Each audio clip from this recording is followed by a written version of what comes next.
Hey, everybody, welcome back to this episode of Think Business Live with Chris Hamze. Chris, it's good to connect with you, CEO of Teelaunch.com, a leading print-on-demand fulfillment company. I love what you do because everybody kind of wants that one extra mug and, or that one T-shirt or that one thing.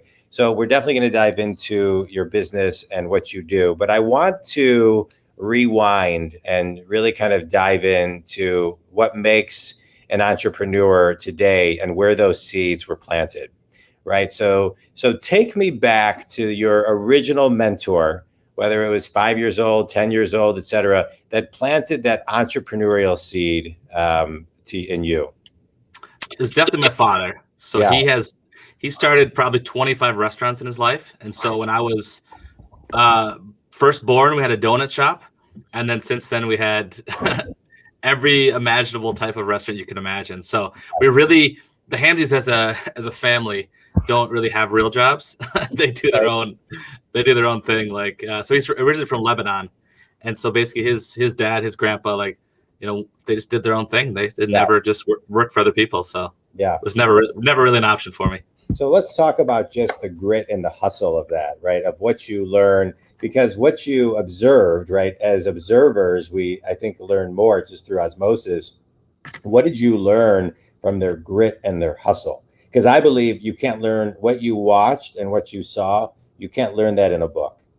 Yeah, exactly. Yeah. No, it was a struggle. I mean, think about these, starting a restaurant with nothing, like basically, credit cards and just whatever he could just to scrape it by. And and then obviously after essentially 25 failures, he kept going. Like, it's crazy to think about, because basically in the restaurant business, it's just, it goes good for a few years and then the customers wane or something happens. And then you just pick a new location, pick a new name, pick a new type of food. And it was kind of a crazy kind of roller coaster of success and failure. So yeah. What did you learn from the failures? You can't quit. I mean, it's one of those things where it would have been pretty easy to just say, I'm just going to go. And he tried it before, he went and got some regular jobs in the middle, but never satisfied with that, because you're kind of you're locked in, what you're going to make is limited. What you do every day is limited versus when you're doing your own thing, every day is different. You decide how you spend your days. So, yeah. So let's talk about, you guys said you never had any real jobs. What is a real job today? I mean, I had one. There's so many options out there, right? And so, here you are kind of watching, your family kind of like grit it out. Nothing's easy. Where you could have either said, hey, I'm going to kind of follow suit, or I'm going to take an easier way. Right. So that was the point. Take a paycheck, work 9 to 5, take a paycheck. So what was the deciding moment in you? That was the plan. So, I went to, undergrad, I got my master's, I got my law degree, and I thought I'm just going to work at a law firm. Like, I don't want to struggle like he did. And I tried it for a year and I hated it. I couldn't do it. Like, it wasn't fulfilling. Yeah. So we tried it and working in corporate America wasn't fulfilling. Correct. Yeah. The idea, it was weird because, in my life, I feel like if I make something for $1 and sell it for $2, that seems like more honest than charging $300 an hour for your time. So it just never worked out for me. Yeah. Okay. All right, good. So you're learning all these lessons, and you're learning from the failures, you're learning from the success, you're seeing hard work. Tell me now. So now, before we get to Teelaunch, give me the 1-minute Reader's Digest of from where you learned to how you got to today. Yeah. So, I mean, it was, after, let's say, all of my 20s, I had the plan of just going to keep going to school till I get through law school and just get a regular job. There was although I had a lot of side things, that I tried, it was never, being my own boss was not in the cards. Like, I thought, okay, my takeaway at that point was, this isn't what I want to do. I don't want to struggle. Like, I'm going to be smarter than my father was. And then I figured out that it wasn't necessarily smart or not smart. It was just, that's how he's wired. Like, it was not the kind of guy that could punch a clock, neither am I. So, yeah, I'm the same way. I cannot, I've worked for corporate America, but I'm not a punch a clock type of person. I just cannot do it. All right. So you realize you're not a punch a clock. So now let's talk about the business. Where did you, as you're starting this business, where did you realize that there was an audience that needed it and that somebody would actually pay for the idea? Yeah. So the genesis of the business was, the original model was completely unsuccessful. Like we were, I mean, close to $1 million in debt, like making no money, at the verge of just, this would have been 2014, of giving up, just going bankrupt. And then we kind of figured out, okay, we have a product, and at that point it was just t-shirts. The idea we can make one shirt for one person and ship it out. But we didn't have the audience. We didn't know where to find them. We didn't know how to identify them. And then as kind of Facebook ads came out. Can I pause you for 1 second? So here we are in 2014, you're $1 million in debt. You're about to go bankrupt. And if you were to rewind what you would do maybe a little bit differently when you started the business, as you're talking about, you didn't know where to find your audience. What would you have done differently in the beginning in hindsight? So in hindsight, we were enamored with the technology. It was just so exciting and novel that we just didn't think through the model. It's like, hey, this is so unique and interesting. Let's just get into it and we'll figure it out. So did you not know where your target audience was at that point? Or I think we misjudged it, So in what we're doing, the printing process is a lot more expensive than traditional ways of doing it. Right. So the customers who were going after ones that were used to the traditional process. So if you said, hey, I'll print you 25 shirts and the cost is X, but they're used to paying, 30% less buying 25 shirts, they didn't understand why it mattered. And it really didn't make sense to them because the value you're providing was minimal. Oh, you could have a little bit faster, a few less. But then once you look at the real model of print on demand is basically no inventory, no risk of inventory, no dead stock. And you can ship one thing to one person. And it can be completely different, personalized with their name and number and all that kind of stuff. That was the real model. But yeah, it took us 3 years to find it. Right. If you had to start today with the knowledge you have today, how much time would it take you to ramp up? Yeah, zero. I mean, we 3 years the first time. How much longer this time? With the knowledge I have now, it would take no time at all. We really, really understand, because it's fun too, because even last year, as hard as it was, it really exposed a lot of entrepreneurial, I guess, feelings in a lot of people. Because again, like we're not saying I want to turn everybody into a millionaire. I want to turn every person I talk to making $200 to $500 a month. And that's where there's millions of people that's their goal. And we're empowering them to do that. So, yeah. Well, I love what you're talking about. I appreciate your vulnerability and talking about kind of the pain that you went through and then realizing, okay, hey, this is now, we're back into alignment and this is where we kind of need to be. I think a lot of companies start, 4 million people quit their job, studies show, in April to find a better job. And I think many of those to start their own company. I don't know the exact number, but I would assume there's a percentage. And I think sometimes people don't spend enough time figuring out not only the messaging, but the target audience and how to capture that target audience, and will they pay and will they understand what we do? And so, your story kind of shares that. But I think what I love about your model is right now, I think sending things to clients is important, right? I mean, there's always a t-shirt you want to send, a cup, a mug you want to send, something, but if you don't order in bulk and then you have to go to the post office and then you have to package it. And then, it's a to-do. And so walk the Think community kind of through that continuum on the ease of use. Yeah, it's real simple. So basically a customer goes to our website, signs up for an account. You put in your billing information, your shipping, like return address, that kind of stuff. And then you have access to over 300 different products where you download the template, you figure out, what are the confines of of how big I can make it, whatever the decoration method is, make the file in either Canva or Photoshop or whatever, and then go ahead and upload it to our app. And within 30 seconds, that product is live in your store on either Shopify or Etsy. Yeah, it's amazing.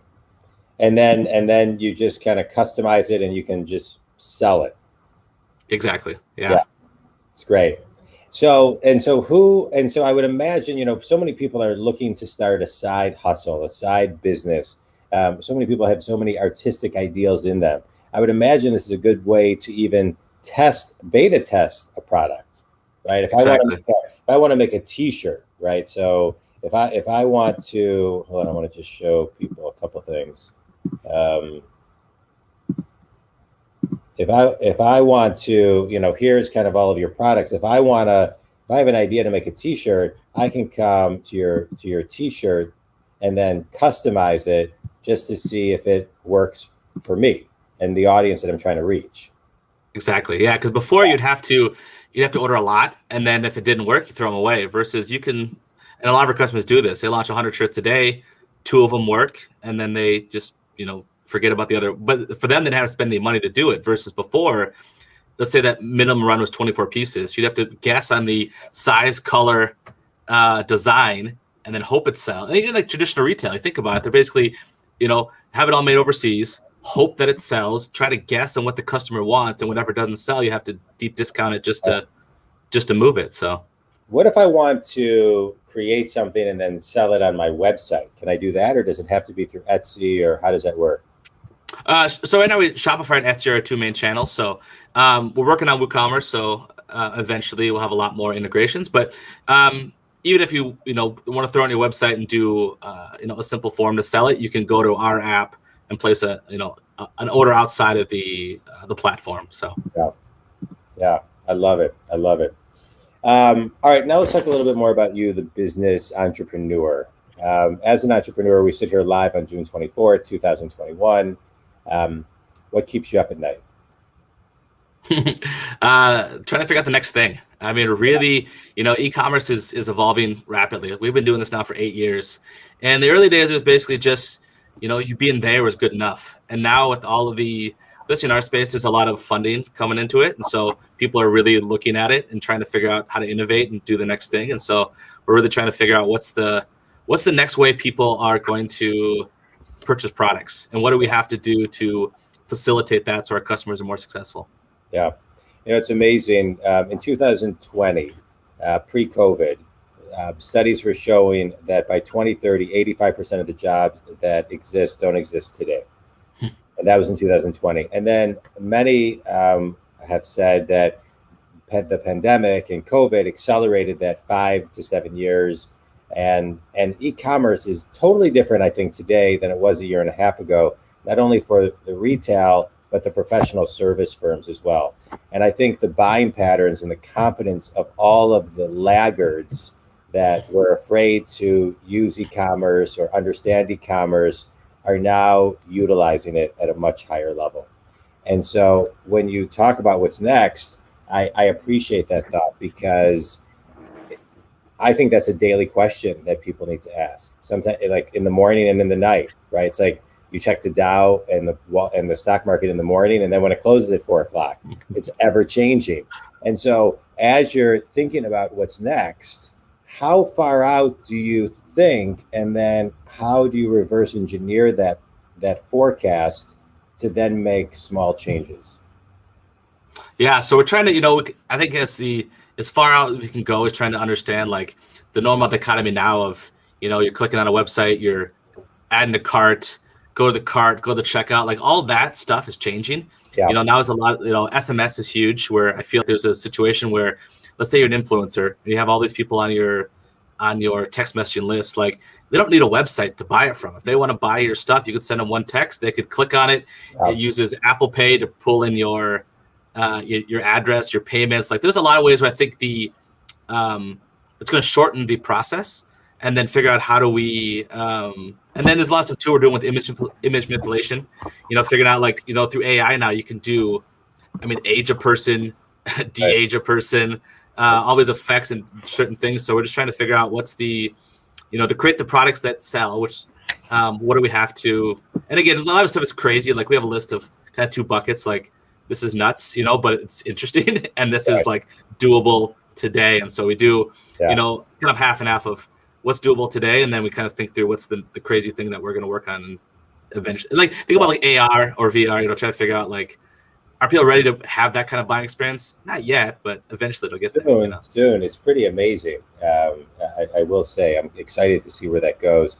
But I think one of the things you're talking about, what I'm seeing is the confidence is higher. So you can get a text. I'll order from a text. I'll order from Instagram. I enjoy buying online through Amazon, the use of PayPal, Apple Pay. I mean, those are, everything is just easy. I can buy something in literally under a minute. It's so easy today. Yeah. I can't imagine it getting any easier, but I think it's gonna, just the way technology is. I feel like Amazon is gonna be like, I want to buy this. All right, it's bought. Yeah. I know it's wild. All right, let's go back, and rewind one more minute to your dad, right? So your dad is, hustling and doing everything. What advice would he give you today? I mean, he actually works for me, so I see him every day. But he definitely, he was a bit, I guess, upset that I didn't do the traditional path of, get a real job, because he was worried about the struggles. But now that he sees kind of what we've accomplished, he sees how satisfying it is. That, he'd say just, keep going. I mean, he's the kind of guy that like giving up's not an option. You just had to, keep going. So. And how hard is it? Because I think you bring up a really important point, right? Just because our family loves us doesn't mean they'll give us great advice. We have to listen to our own gut. We have to kind of many times forge ahead with our own thoughts, opinions, and instincts when our family is saying, "Don't do this." Right? That's a hard energy, I think, internally to fight with. And so, what advice would you give somebody going through the same thing? Yeah, you got to do what's good, right for you. Yeah, obviously, I think a lot of people, even your own family, gives you advice based on their experience, but your experience is not necessarily their experience. And so you just got to, and even if it's harder, I mean, it's still, like I'd say, I wouldn't take back anything I've done, even though I'm sure I could have had a much easier life. It wasn't right for me. And so it's kind of got to go with your gut and, take that advisement. I'm not saying ignore everyone's advice, but kind of just, what's right for you. So yeah. Well, I think you used one of my favorite words earlier, which is fulfilling. And you can either have, in this scenario, an easy life or a fulfilling life. I've always chosen fulfilling, and it sounds that you have as well. And I think that's where people struggle, right? And one of my favorite quotes by Tony Robbins is, "Success without fulfillment equals failure." I had a great corporate job that I left when I was 40, 41, and I was making a ton of money and left to start my own business. I would have had my best year ever, but I wasn't fulfilled. And that's very difficult for people to understand. People say, "Well, why did you leave?" And I'll say, I just it wasn't fulfilling. I needed to follow my passion of fulfillment. And sometimes that's a lot of people don't get that. But when you are in alignment with that, everything else just makes sense, right? Yeah. So exactly. yeah, and so I'm happy that you chose fulfillment, because I think that's kind of the undertone of the through line of your message. Always striving for fulfillment, and I think that's great. All right, you ready for a quick speed round, Chris? Okay. All right. Favorite book and why? Snowball, Warren Buffett. Love his story. Yeah, he's amazing. His documentary is amazing too. Uh-huh. How his wife puts what I can't remember did, $2.27 for the egg McMuffin, or whatever. I mean, I love it. Yeah, no, that he's great. Best piece of wisdom you've ever received? Never give up. Okay. Finish this sentence. One thing every aspiring entrepreneur needs to do is read. Amen to that. How many minutes a day? I mean, I'm at a couple hours at least every day. So yeah, I think reading is critical. Well, I mean, you love Warren Buffett. He reads 8 hours a day, I think. Yeah. Define yourself in one word. Tough. Love it. Fast forward 100 years. What do you want your legacy to be? Oh, wow. Changing e-commerce. So. Yeah. Your dad gave you some advice. What advice are you going to give your grandkids? Just follow your heart. Do what's right for you. I love it. Tell everybody your ideal client and how they can connect with you. Yeah, so I mean, we work with a variety of customers, but the ones we're like super passionate about lately are kind of the side hustle Etsy moms. Guys are just looking to make $200 a month Just go to our site, teelaunch.com, and you can sign up for, Shopify or Etsy. I love it. I love it. And give people your website. Yeah, so it's just teelaunch.com. Okay, and this is what it looks like, everybody. This has been great. A couple of things I just want to kind of, highlight. A couple of final thoughts I have, just as you're kind of, talking. I just want to emphasize again, I think a lot of people get to those crossroads of easy versus fulfillment. And I'm not suggesting that it's hard to, that it's easy to walk away from a job to go to fulfillment overnight, but everybody can do their small piece. And sometimes that small piece is starting, like you said, an Etsy account and making $300 a month that turns into $3,000 a month, that turns into $30,000 a month, right? With really good planning. I'm a business coach. I work with clients all the time on how they plan, right? How they message, how they plan, how they market, how they set a vision, how they create a business plan, execute. Those things are really, really important. And no matter how busy you are, you can spend 10 minutes a day building your dream of tomorrow. And maybe that tomorrow is in a week, and maybe it's in a year, and maybe it's in 3 years, but keep the dream alive. Keep the dream alive. And I just think that's really, really important. Any final thoughts for you? No, I agree with everything you said. Yep. Just small steps every day. Small steps every day. And if it's 5 minutes, if it's 3 minutes, I know people listening to this, they may have children, they may have busy, working 6 hours, they may have 2 jobs, they may have this, but you can find 3 to 5 minutes a day to do something for yourself and invest in yourself. It takes a little bit of carving out time and it takes a little bit of courage, but I highly, highly, highly recommend it. This has been great. So your website, again, is Teelaunch, TEELAUNCH.com. Think community.